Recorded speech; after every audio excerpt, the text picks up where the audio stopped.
ठीक है, हम लोग रॉबर्ट हुक और एंटोनी फिलिप्स वैन ल्यूवेनहुक के बारे में पढ़ लिए। तो अब और कुछ लोग हैं जिसने डिस्कवरी किया है सेल का। ठीक है, कुछ ने न्यूक्लियस का डिस्कवरी किया है, कुछ ने कुछ का, कुछ ने कुछ का। तो अब हम लोग बात करने जा रहे हैं रॉबर्ट ब्राउन का। तो ये कब डिस्कवरी किया है? ये डिस्कवरी किया 1831 में। ओके, तो ये डिस्कवर्ड किया न्यूक्लियस। अब ये जब डिस्कवरी की है ना, तो फिर वो अपने माइक्रोस्कोप से ऑर्चिड ऑफ सेल होता है ना, वहाँ पे देख रहे थे। सेल ऑर्चिड मीन सेल के एक पार्ट में, सेल का एक पार्ट होता है ऑर्चिड, उसमें देख रहे थे। तो उसमें वो तो फिर वो और थोड़ा मैग्नीफिकेशन, जैसे कि 14 to 42x रॉबर्ट हुक का था, तो इसका मैग्नीफिकेशन और थोड़ा बढ़ाएं, और थोड़ा बढ़ाएं, तो इसका मैग्नीफिकेशन ज़्यादा हुआ।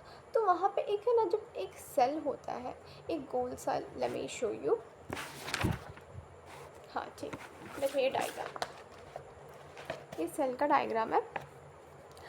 तो इसमें न्यूक्लियस, एक मिनट, तो इसमें न्यूक्लियस दिख रहा है, ये है न्यूक्लियस। तो जब वो मैग्नीफिकेशन किए ना इतना, तब उनको ये सेल में न्यूक्लियस दिखा, तो वो डिस्कवरी किया न्यूक्लियस का। ओके, तो अब इसके बाद आए स्केल्डन स्कैवन। तो मैं तो ऐसे याद नहीं करती, मैं याद करती हूँ इनका नाम चिल्ड्रन चवान, चिल्ड्रन चवान।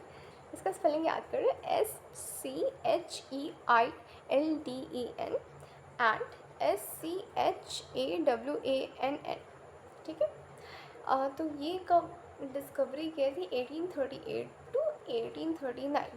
तो ये डिस्कवरी किया फंडामेंटल, ये डिस्कवर किया कि सेल एक फंडामेंटल यूनिट ऑफ लाइफ है। तो मैं तो ये फंडामेंटल यूनिट ऑफ लाइफ पढ़ा दी, और अगर भूले ना मजाक करियो, अगर भूले तो वापस से पार्ट 1 में जाओ और फिर से देखो। तो अब पुंकिंग, मतलब क्या सोच के इन लोग के मम्मा पापा ये सब नाम रखते हैं, पुनकिंग जी, पुरकिंग जी। ओके, PURKINJE 1839 में ये डिस्कवर किए थे। क्या डिस्कवर किए थे? ये प्रोटोप्लाज्म में डिस्कवर किए थे। जैसे कि न्यूक्लियस होता है सेल के बीच में, वैसे ही प्रोटोप्लाज्म में भी होता है। ठीक है, तो सेल थ्योरी के बारे में हम लोग थोड़ा पढ़ते हैं। तो सेल थ्योरी के बारे में आप क्या समझते हो? Any idea? ठीक है, तो all plants are made up of cells. देखो, प्लांट्स का सेल अलग होता है, कम्प्लीटली डिफरेंट होता है, और जो एनिमल्स का सेल होता है वो कम्प्लीटली डिफरेंट होता है। कुछ कुछ सिमिलर्स है, पर कुछ कुछ डिफरेंशिएट्स भी है, तो वो आपको याद करना पड़ेगा, और डिफरेंशिएशन भी याद करना पड़ेगा between plant cells and animal cells. ऐसे देखो, ये न्यू मिलेनियम का मैं बुक लाई हूँ, इसमें न्यूक्लियस का डायग्राम बना हुआ है, तो ये याद कर लेना, बहुत इम्पोर्टेंट होता है। एंड ये पार्ट्स ऑफ क्रोमोसोम, ये तो याद कर ही लोगे, इतना ईजी सा है, एकदम क्रॉस जैसा स्ट्रक्चर बना हुआ है, और इसका डायग्राम भी याद कर लेना। ये लाइक ये क्रोमोटेड है, ये सब लाइक याद कर लेना, इम्पॉर्टेंट है। And let me show you one more thing, और ये है प्रोकैरियोटिक सेल। ओके, इसको बनाना भी, इसको लाइक आपको बनाना भी आना चाहिए। ये मतलब इसका हर एक पार्ट्स भी नाम भी याद कर लेना, याद कर लेना ना, अभी नहीं काम आएगा तो फ्यूचर में तो कभी काम आएगा, और एग्ज़ाम में कभी भी लोग कुछ भी पूछ लेते हैं। ओके, एंड प्लांट सेल और एनिमल सेल का चल रहा था हम लोग का। तो ये है प्लांट सेल, देखो दिस इज प्लांट सेल। तो ये प्लांट सेल का हर एक पार्ट्स याद करना, हर एक लेबलिंग याद करना, हर एक छोटा से छोटा चीज़ मेरे को याद करके जाना है। एंड मतलब थोड़ा सा ड्राइंग इधर उधर भी होगा तो चलेगा, बट लेबलिंग तो आना ही चाहिए, वो आता है एग्ज़ाम में। लाइक पिछले बार कुछ सीनियर्स बोल रहे थे कि लेबलिंग आया था, तो हो सकता है इस बार भी आए। तो देखो, ये था प्लांट सेल, एंड ये है एनिमल सेल। कितना डिफरेंसेस है ना, है ना? और इसमें आप और पढ़ोगे तो और डिफरेंसेस आएगा। All animals are made up of cells. तो थियोडर स्केवन बोले हैं all animals are made up of cells, और स्कील्डन बोले हैं कि all plants made up of cell.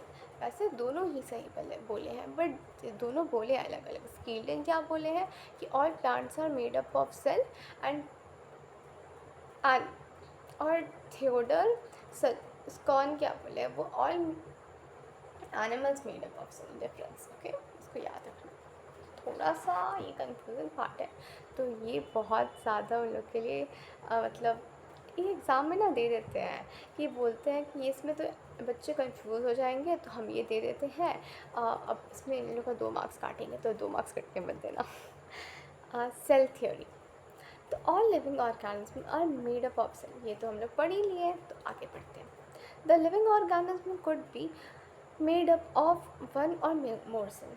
तो जो हम लोग का कोई भी लिविंग ऑर्गेनिज्म, कोई भी जैसे बैक्टीरिया, प्रोटोजोआ भी एक लिविंग ऑर्गेनिज्म है, तो हर एक लिविंग ऑर्गेनिज्म या तो एक सेल से बनता है या तो 2 सेल से।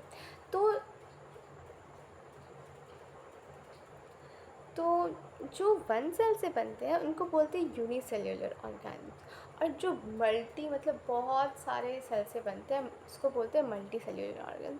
बहुत ईजी है। यूनी मतलब unique, one, unique, and multi cellular multitasking, like you all are होंगे ना, मतलब एक हॉबी भी होगा, पढ़ते भी होंगे, तो थोड़े तो मल्टीटास्किंग हो मानना पड़ेगा। तो मल्टीटास्किंग, मल्टी सेल्यूलर, तो हम लोग human beings, plants and animals are multi cellular organism, and bacteria, protozoa and वगैरह वगैरह एक्सेट्रा आर यूनिसेल्यूलर ऑर्गेनिज्म। और अगर आपको और एग्जांपल चाहिए, you can check on Google. Google बहुत अच्छा चीज़ है अगर आप अच्छे से यूज़ करो तो। मोबाइल ना लाइक आप उसको फ्रेंड बना सकते हो, but it depends on you, आपको डिस्ट्रैक्शन बनाना है या फिर फ्रेंड। चलो बहुत हो गया बकवास। चलो, cell different cell number. Cell different cell number, ठीक है। तो यूनिसेल्युलर ऑर्गेनिज्म और मल्टी सेल्युलर ऑर्गेनिज्म के बारे में मैंने तो आपको बता ही दिया। तो एक बार फिर से हम लोग फिर से एक बार समराइज़ कर लेते हैं। यूनिसेल्युलर ऑर्गेनिज्म वो होता है जो एक सेल से बनता है, जैसे कि protozoa, amoeba, paramecium, euglena, bacteria, yeast et cetera and et cetera. Multicellular organism are organism that is made up of more than one cell, okay, like us, plant, animal, humans, etc. या जो multi cellular organism है उन लोग का 3 ही example है, animal, human, plants and maybe insects, या obviously insects. Cell different size, ठीक है। जो स्मॉलेस्ट सेल है उसको हम लोग बोलते हैं माइकोप्लाज्मा, दैट मीन्स बैक्टीरिया।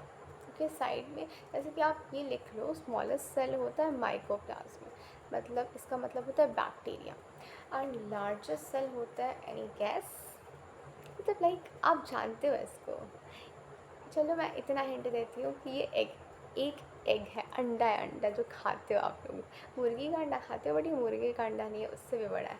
चलो एनी गेस, लेट्स सी आप लोग कितने इंटेलिजेंट हो। ठीक है, तो लार्जेस्ट सेल होता है ऑस्ट्रिच एग, मतलब ऑस्ट्रिच का अंडा। माय गॉड, मतलब सबसे ज़्यादा बड़ा सोचने वाली बात है भाई।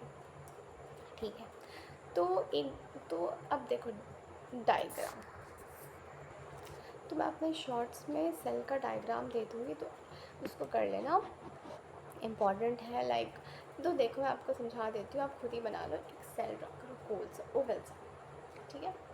उसके जो साइड में होता है वो उसका बन गया cell wall.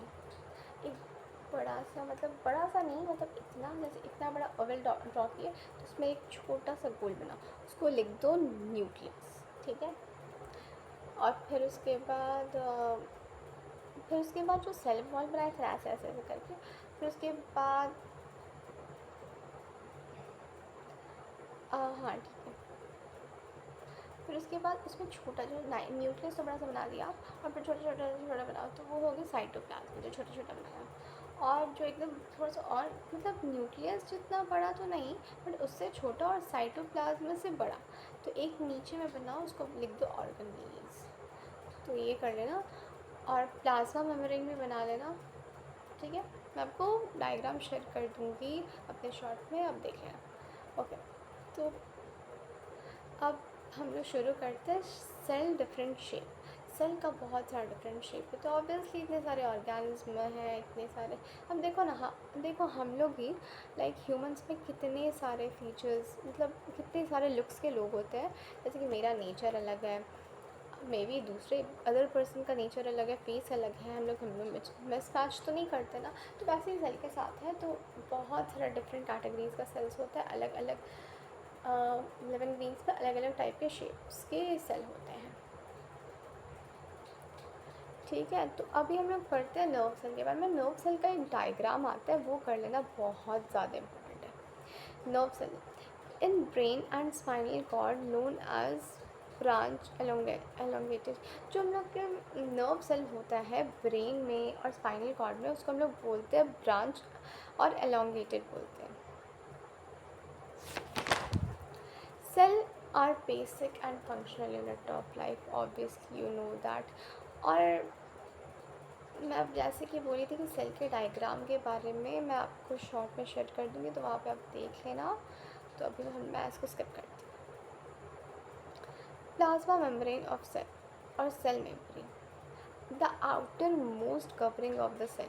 It separates cell contents from external environment. तो यहाँ पे जैसे कि मैं बोली थी आपको कि मैं लिख लेती हूँ हिंदी में, तो यहाँ पे मैंने लिखा है, ये रोक के रखता है जो भी चीज़ को अंदर जाना है या फिर बाहर आना। तो ठीक है, कोई भी चीज़ को अंदर जाना है या बाहर आना है, प्लाज्मा मेम्ब्रेन रोक के रखता है, और फिर वही अलाउ करता है सेल को अंदर जाने के लिए और बाहर आने के लिए, अंदर जाने के लिए, अंदर जाने के लिए और बाहर आने के लिए।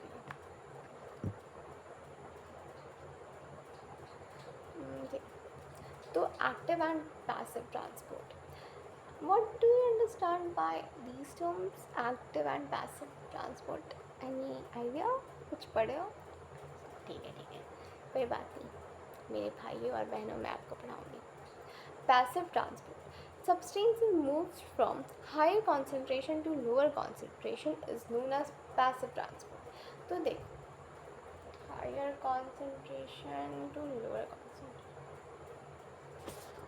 चलो इससे आप क्या समझते हो? Higher concentration to lower concentration, और एक्टिव ट्रांसपोर्ट में होता है lower concentration to higher concentration.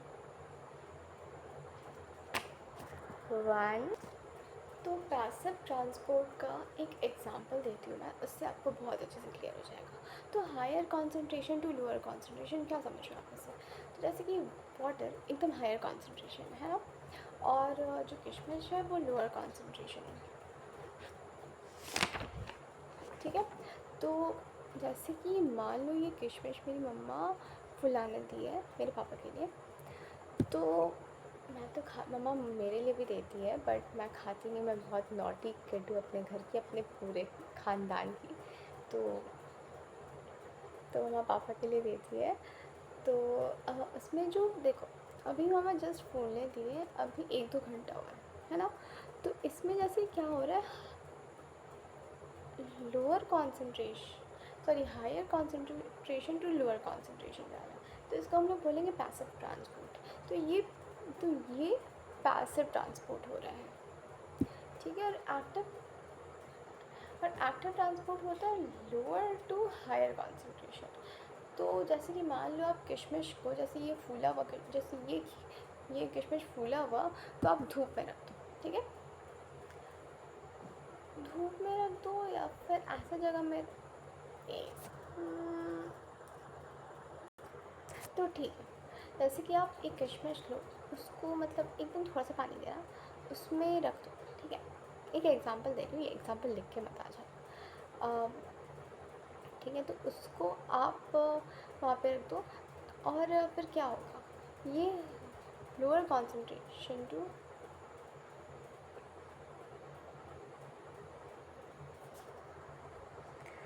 और ठीक है, इसका मुझे एग्जांपल आ नहीं रहा है, मैं आपको शॉर्ट्स में बताती हूँ। Okay, so sorry, I am so sorry. Like मैं कितनी मतलब कितनी गंदी टीचर हूँ ना। लाइक अभी मैं भी पढ़ ही रही हूँ, लाइक मैं अभी 9 में ही हूँ, आप भी 9 में हो तो रिलेट कर सकते हैं।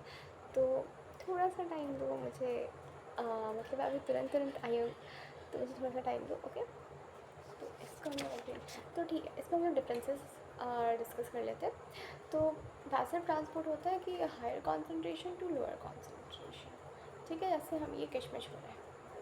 और एक्टिव ट्रांसपोर्ट क्या होता है, substances lower to higher concentration. तो पैसिव ट्रांसपोर्ट के लिए कोई एनर्जी हम लोग को चाहिए नहीं होता है, पर एक्टिव ट्रांसपोर्ट के लिए हम लोग को एनर्जी चाहिए होता है। हम लोग को एनर्जी चाहिए होता है in the form of eighty. ठीक है, पैसिव ट्रांसपोर्ट स्लो मूवमेंट होता है, और जो एक्टिव ट्रांसपोर्ट होता है वो रैपिड मूवमेंट होता है। जैसे कि हाँ, अब जैसे हाँ, only small molecules water molecules are transport. ठीक है, तो इसमें केवल वाटर मॉलिक्यूल्स ही ट्रांसपोर्ट होता है, जैसे कि किशमिश। और इसमें मूवमेंट ऑफ लार्ज मॉलिक्यूल्स अगर एक्टिव ट्रांसपोर्ट, इसमें लार्ज मॉलिक्यूल भी अकर होते हैं। ठीक है, diffusion the movement of substance, liquid, gas और एक्सेट्रा। तो डिफ्यूजन से आप क्या समझते हो, द मूवमेंट ऑफ कुछ भी। ठीक है, डिफ्यूजन जैसे मान लो आप, ऐसे नहीं होता कि दूध, ठीक है, दूध का बहुत बढ़िया एग्जांपल लेती हूँ मैं। मम्मी गैस में दूध चढ़ाई, और आपको मम्मी बोली कि बेटा मैं धीमे आंच पे करके जा रही हूँ, उसको बंद कर देना। आपसे वो दूध गिरा, यानी मैं अपना एक्सपीरियंस बता रही हूँ। मेरे से तो पता है, एक बार ना लाइक इतना गिर गया था, लाइक एक डेगची था, इतना था, खीर बनने के लिए आया था। मतलब कुछ तो फंक्शन चल रहा था, तो इतना दूर आया था खीर बनने के लिए। तो मैं लिटरली गिरा के ना इतना कर दी थी। और फिर उसके बाद पूरा मतलब लाइक मेरा किचन का फ्लोर जो भी था, मतलब मेरे किचन का जो भी ज़मीन था वो पूरा दूर हो गया था। तो मी भी लाइक माई गॉड, अब मैं क्या करूँ, ओ माई गॉड, अब मैं क्या करूँ। तो देखो, तो ये डिफ्यूजन में, ये लिक्विड का डिफ्यूजन में। तो जब हम लोग कोई चीज़ में हीट पास, मतलब लिक्विड में हीट पास कर रहे हैं, तो वो डिफ्यूजन हो रहा है, उसका हर एक पार्टिकल्स डिफ्यूज़ कर रहा है, हर एक पार्टिकल्स इधर उधर जा रहा है। तो जैसे सेल पे डिफ्यूज़ कर सकता है, ऐसा नहीं है। तो मैं एक पार्टिकल का एग्जांपल ले रही हूँ, जैसे कि देखो, जैसे कि हम लोग का फंडामेंटल यूनिट ऑफ लाइफ है सेल, तो वैसे फंडामेंटल यूनिट ऑफ थिंग है पार्टिकल्स। तो पार्टिकल्स इधर उधर जा रहा है, तो उसको बोलते हैं हम लोग डिफ्यूजन। दूध वाला एग्जाम्पल से याद रहेगा ना।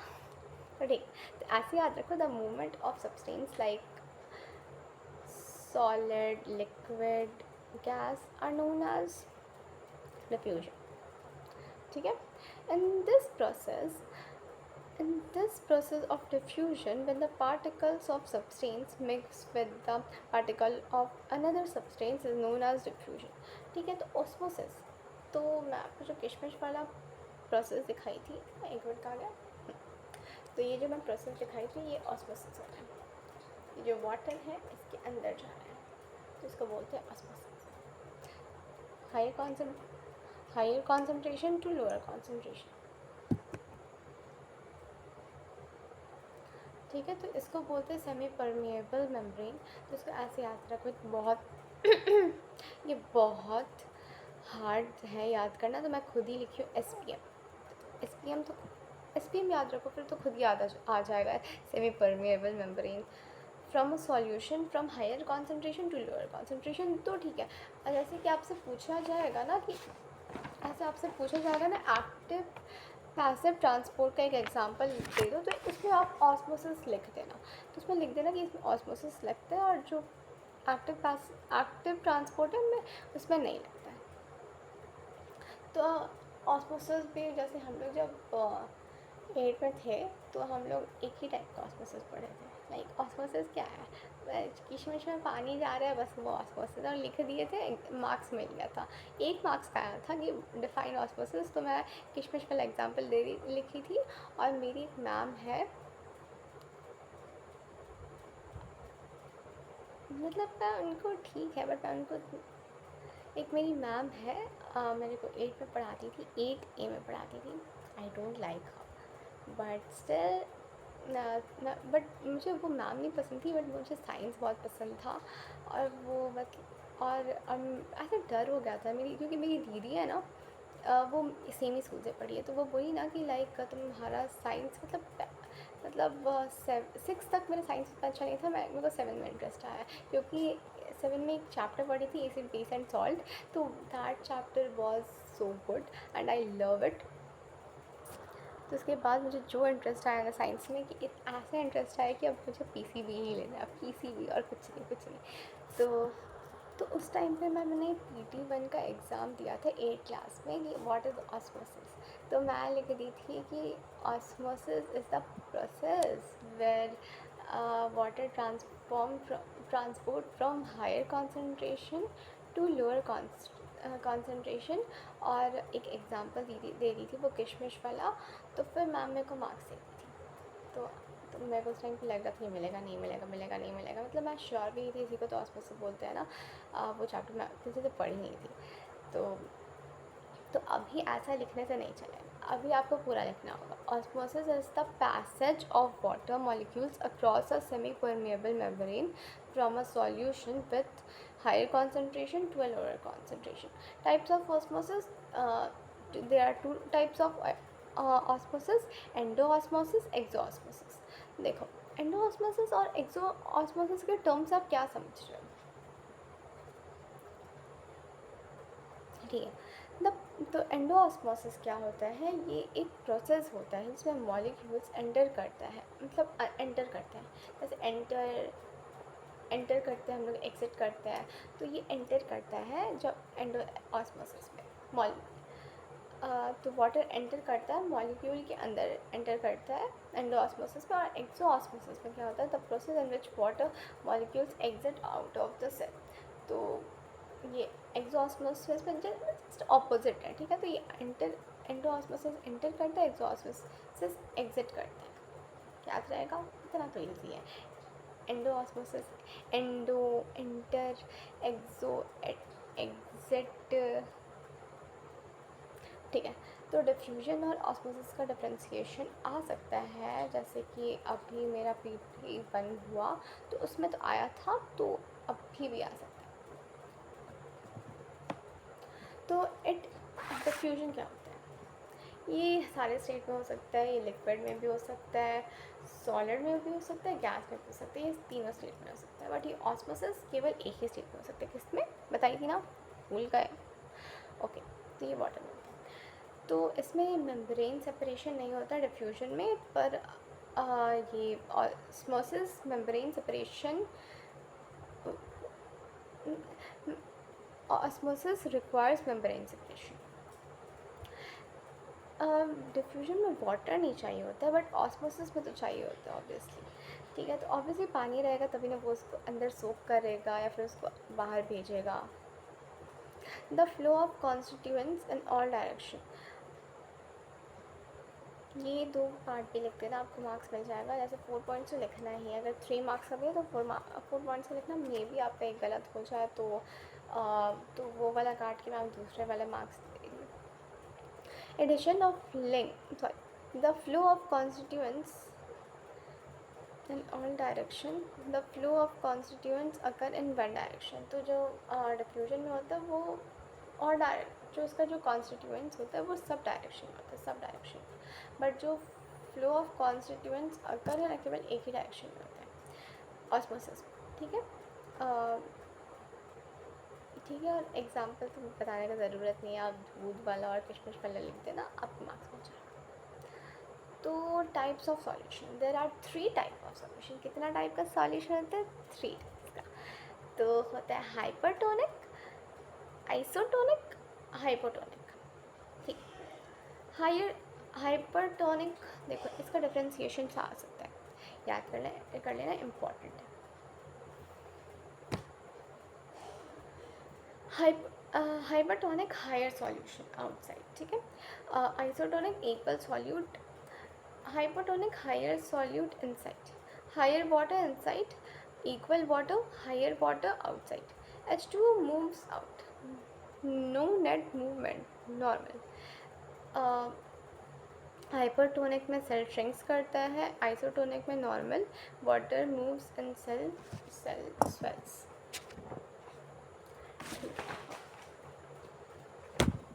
क्या हो ये अभी टाइम क्या हो रहा होगा? 11:32 हो रहा है अभी. समझ में आ रहा है मैं कितना मेहनत कर रही हूँ? आपको भी मेहनत करना है मेरे लिए, आपको भी मेहनत करना है, अच्छा मार्क्स लाना, अच्छा मार्क्स. अगर आप एवरेज हो तो आपको अबव एवरेज बनना है, अबव एवरेज हो तो टॉपर बनना है. अब बस इम्प्रूव करना है और कुछ नहीं चाहिए. बस अब मेरे लिए आप इतना करो, इम्प्रूव करो.